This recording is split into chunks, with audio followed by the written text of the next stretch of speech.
প্রথম সংক্ষিপ্ত প্রশ্ন, ফেরেশতার কাজ কি?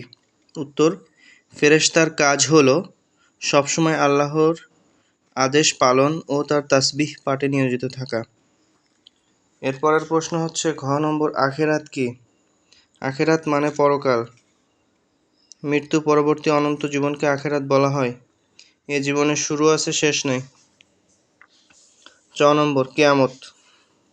কিয়ামত কি? এটা হচ্ছে প্রশ্ন। উত্তর, এই যে কিয়ামত শব্দ দ্বারা পুনরুত্থান এটা পুনরুত্থান বোঝায়, তাই বলা যাচ্ছে।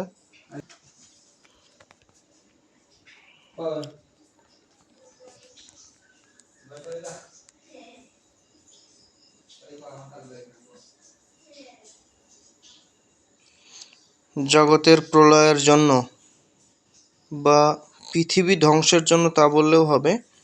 জগতের প্রলয়ের জন্য প্রথমবার সিংহায় ফুঁক দেওয়ার আরম্ভ থেকে হাসর নসর, হিসাব, জান্নাত জাহান্নাম নির্ধারণ হওয়া সহ অনন্তকালের জীবনকে কিয়ামত দিবস বলে।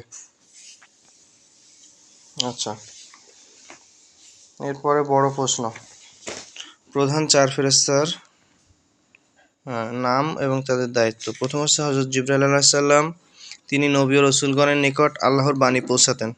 দ্বিতীয় হচ্ছে হযরত মিকাইল আলাইহিস সালাম, তিনি রিজিক বন্টন, মেঘ পরিচালনা, বৃষ্টি বর্ষণের দায়িত্ব পালন করেন।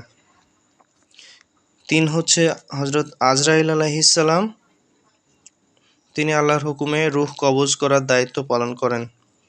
চতুর্থ হচ্ছে ইসরাফিল আলাইহিস সালাম, তিনি সিংহা মুখে আল্লাহর হুকুমের অপেক্ষায় আছেন। আল্লাহর নির্দেশ পাওয়া মাত্র সিংহায় ফুঁক দিবেন, তখনই কিয়ামত শুরু হবে। সর্বশেষ প্রশ্ন, তাকদীর কি? তাকদীরের উপর বিশ্বাস করব কেন?